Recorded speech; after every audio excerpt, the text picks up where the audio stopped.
부산 시민사회가 에어부산 분리매각에 대한 대통령의 결단을 촉구하고 나섰습니다.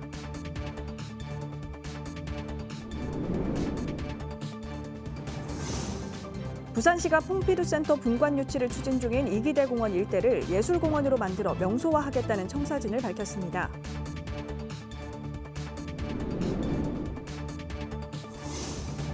(40년) 넘은 북구 구포일동 행정복지센터가 신축 공사를 마치고 업무에 들어갔습니다. 행정 업무만 가능했던 청사는 다양한 시설을 갖춘 주민복합시설로 문을 열었습니다. 한강 작가의 작품이 서점가에서 품절대란에 이어 공공도서관에서도 대출이 폭증하고 있습니다. 부산 도서관마다 특별 전시 마련에 분주합니다.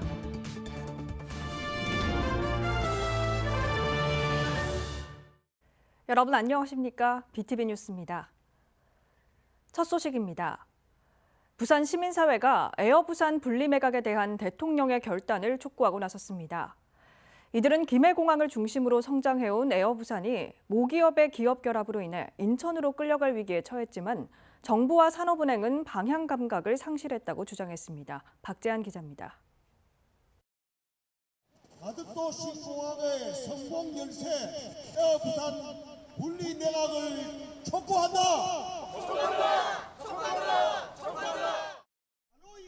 가덕도 허브공항 시민추진단 등 시민단체는 정부가 에어부산의 분리매각을 결단할 것을 촉구하며 가도행진을 벌였습니다. 이들은 지역에 본사를 두고 김해공항을 중심으로 성장해온 에어부산이 대한항공과 아시아나의 기업 결합으로 인해 인천으로 끌려갈 위기를 맞았다고 주장했습니다. 이 항공 노선을 확보하기 위해서 정말 많은 시간이 걸리거든요.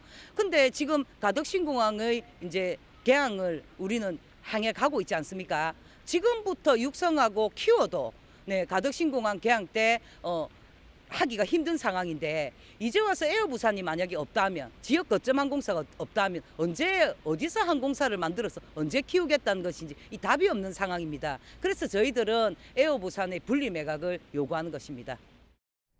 두 항공사의 기업 결합 마지막 관문인 유럽연합 집행위원회의 최종 승인은 11월 중 이루어질 것으로 전해졌습니다. 정부와 산업은행은 그동안 이 과정에서 에어부산을 매각하면 해외 당국의 재심사를 받아야 한다는 입장을 표명해왔습니다.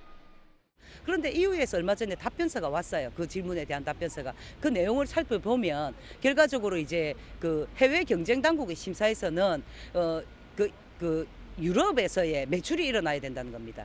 결국은 에어부산은 아시아권을 운항하는 항공사이기 때문에 해외 경쟁 당국의 그 심사 대상이 아니라는 것입니다. 결국 그것은 대한민국에 있는 항공사에서 알아서 결정할 일이라는 것이죠. 그럼 결국은 그것은 국가가 결정하면 되는 일이라는 것입니다. 그런데 이때까지 우리 부산을 그렇게 우롱해 왔지 않습니까? 그 내용을 가지고 거기에 대해서 우리는 굉장한 분노를 느끼는 바입니다. 가덕도 허브공항 시민추진단은 11월부터 부산 전역에서 에어부산 분리매각 범시민 서명운동과 캠페인을 펼칠 예정입니다. BTV 뉴스 박찬입니다.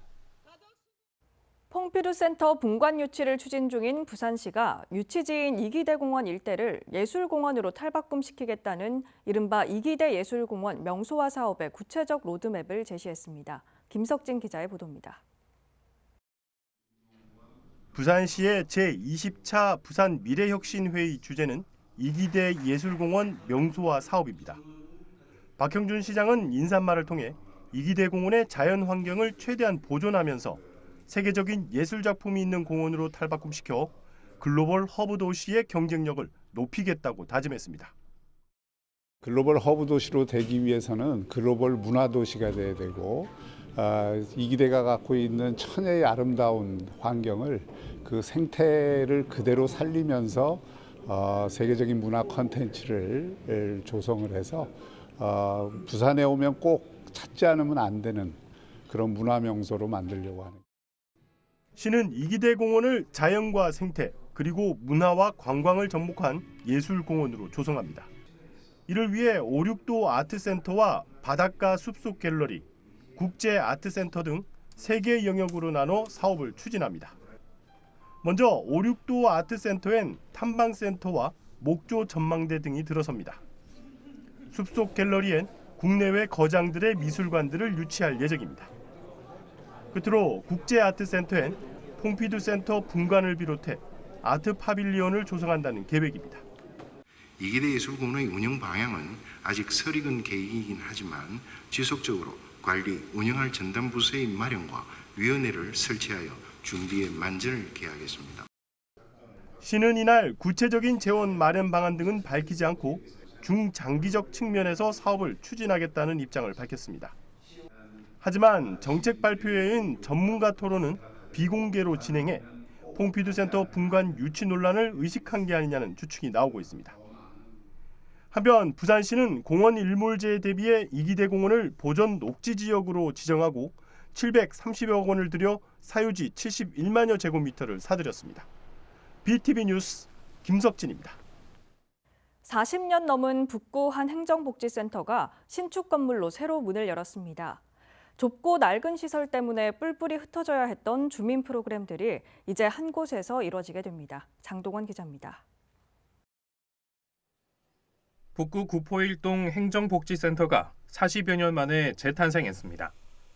비가 새고 좁은 2층 건물은 2년가량 공사 끝에 4층 건물로 우뚝 솟았습니다. 가장 큰 변화는 주민들을 위한 복합시설이 됐다는 점입니다. 행정민원 위주로만 처리를 해왔거든요. 그런데 이제 여기 신청사에서는 복합민원 시설로 뭐 주민들의 건강이나 문화, 여가 뭐 그런 쪽으로 다양하게 활용할 수 있는 그런 시설이 많다 보니까 그동안은 구포시장 상인의 건물과 인근 커뮤니티 센터 등을 활용해 주민 자치 프로그램을 운영해야 했습니다. 새 센터에는 각종 프로그램실과 음악실, 회의실을 비롯해 다목적 홀과 이웃과의 반찬 나눔을 위한 공유 부엌 등을 갖춰 다양한 활동을 센터에서 모두 할 수 있게 됐습니다. 많은 공간이 생기면서 구포 일동에 처음으로 돌봄센터가 들어섰습니다. 아이들과 어르신이 쉽게 찾아올 수 있도록 돌봄센터와 마음건강센터는 1층에 자리 잡았습니다. 또 건물 외벽과 옥상에는 태양광 시설이 설치돼 사용 에너지의 약 70%를 자체 생산하게 됩니다. 구포일동 신청사는 지난달 28일부터 행정 업무를 개시했습니다.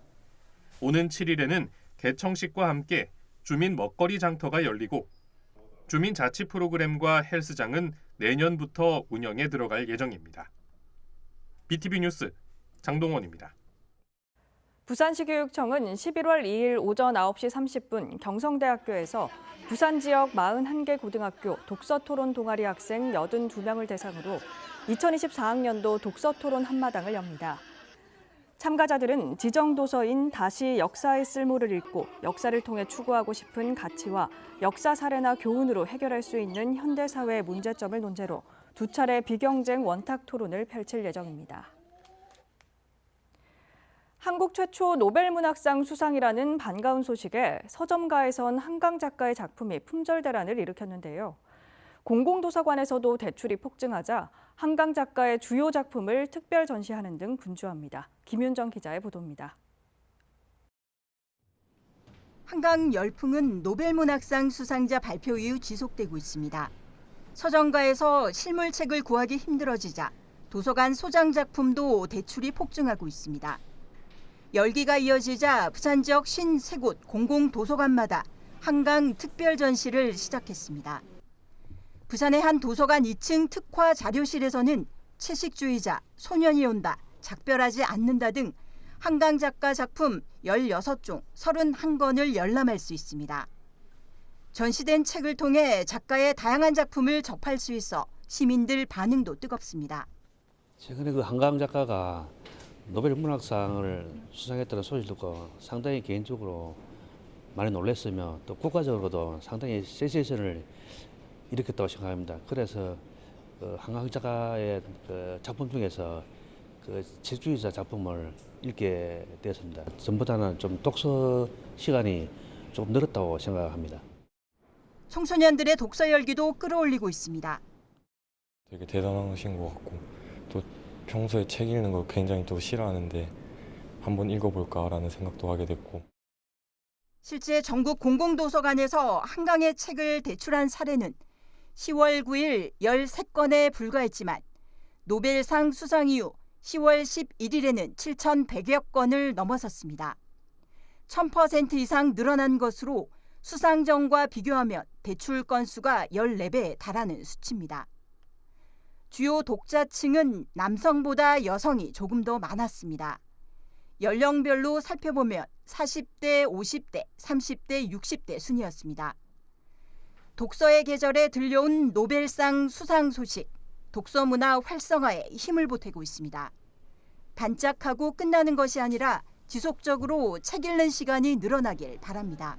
BTV 뉴스 김윤정입니다.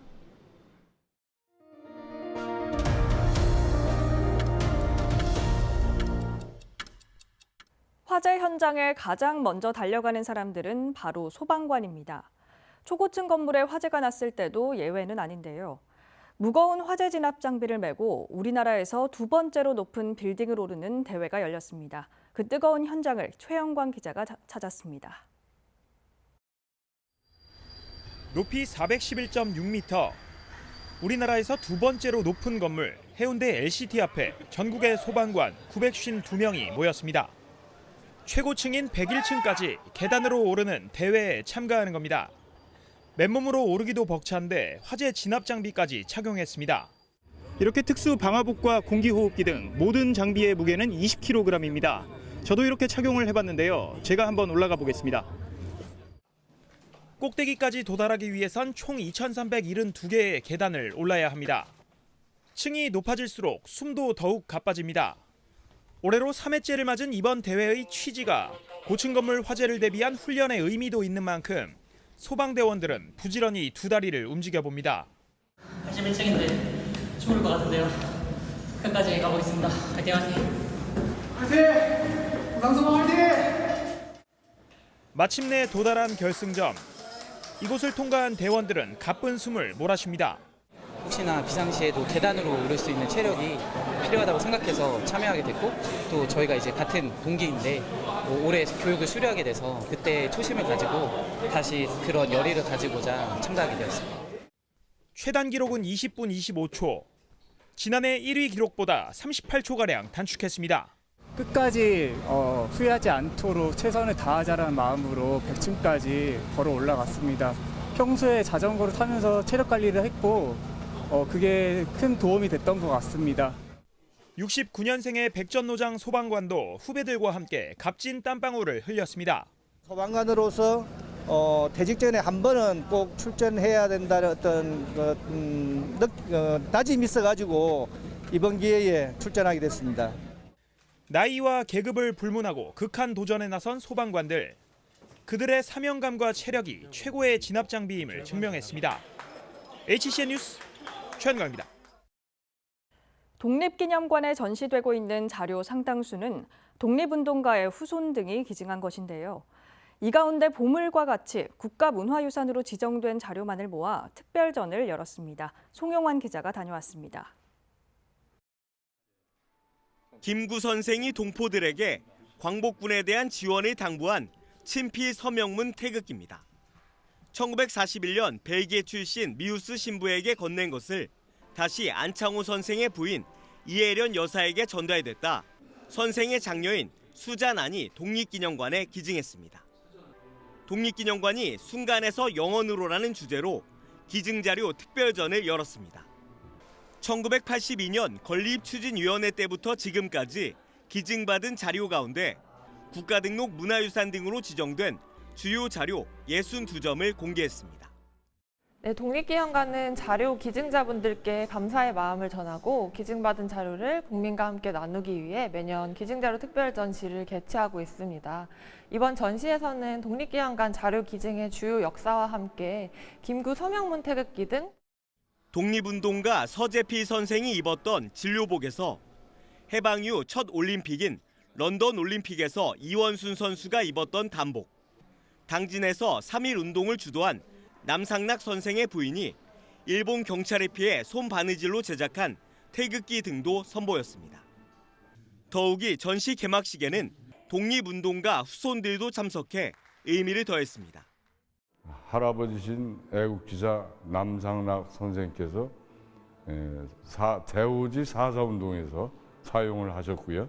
그 후에 다행히 보관이 돼서 1986년도에 저희 아버님께서 기증을 하셨습니다. 그리고 와서 보니 다시 참 감회가 새롭습니다.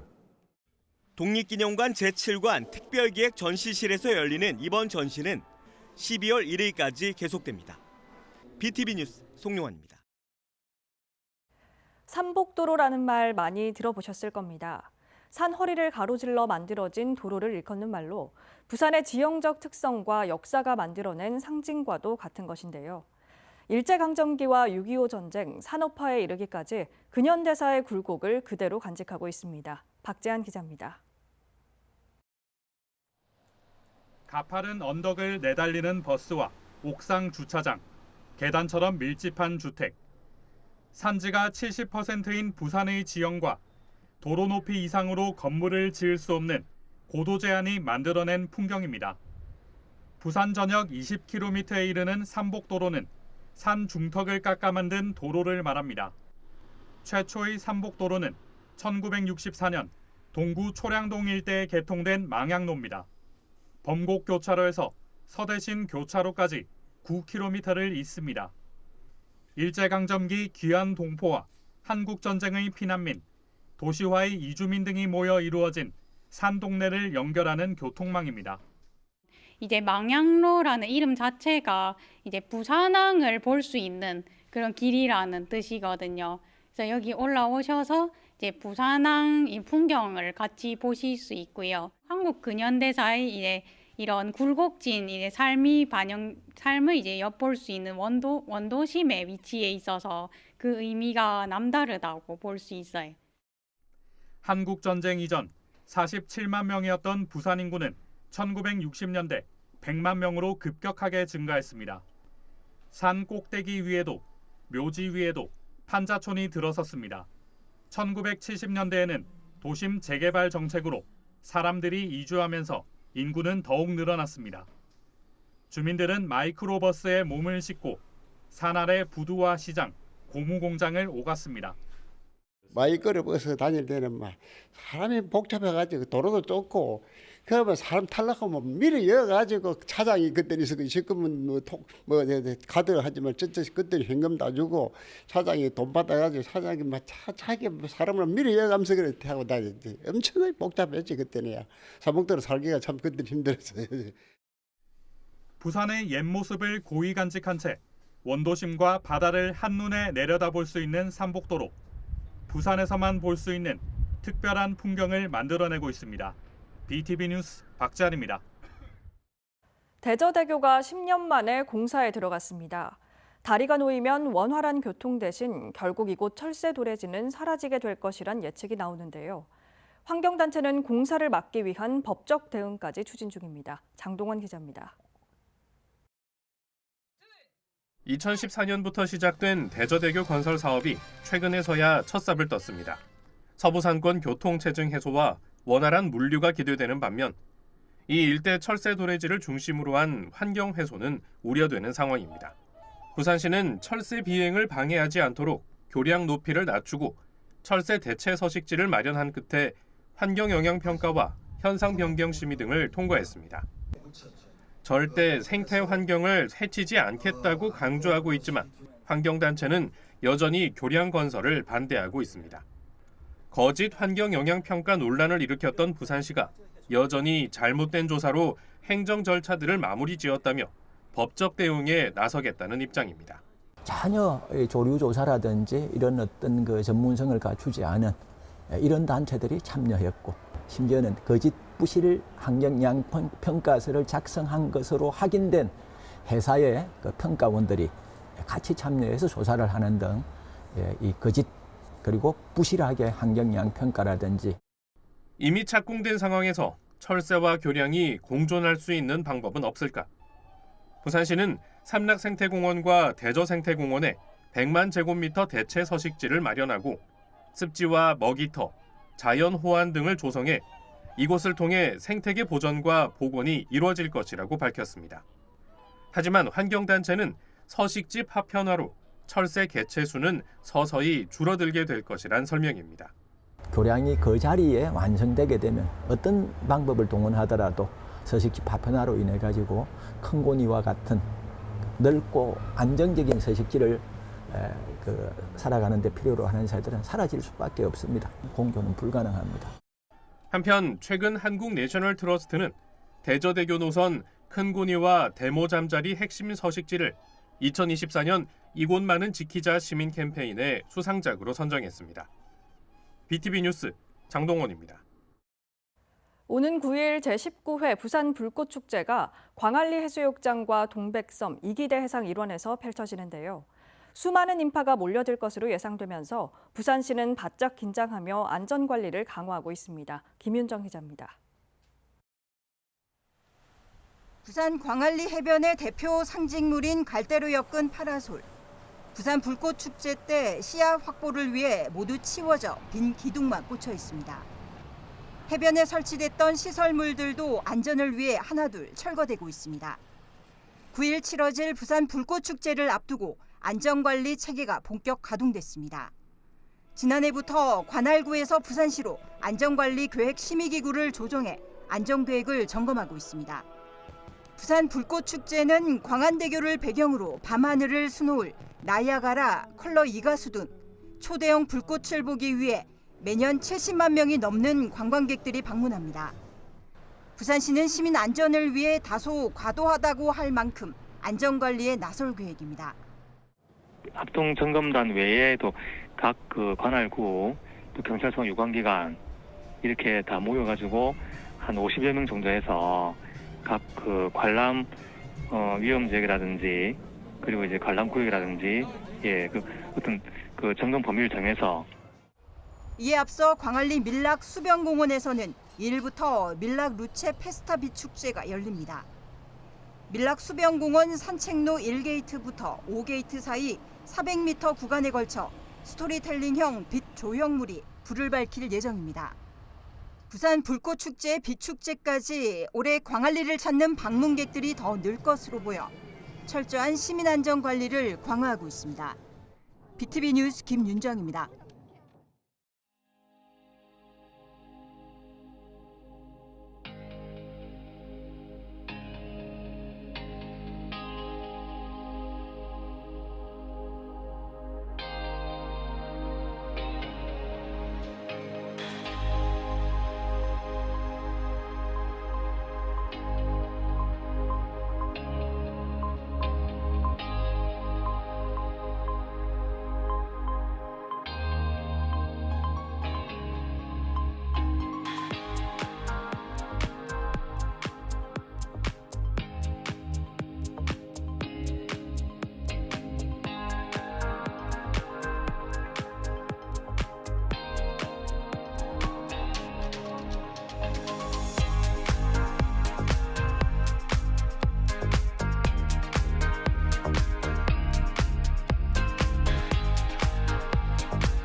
기온이 많이 떨어진다고 합니다. 건강관리에 유의하시기 바랍니다.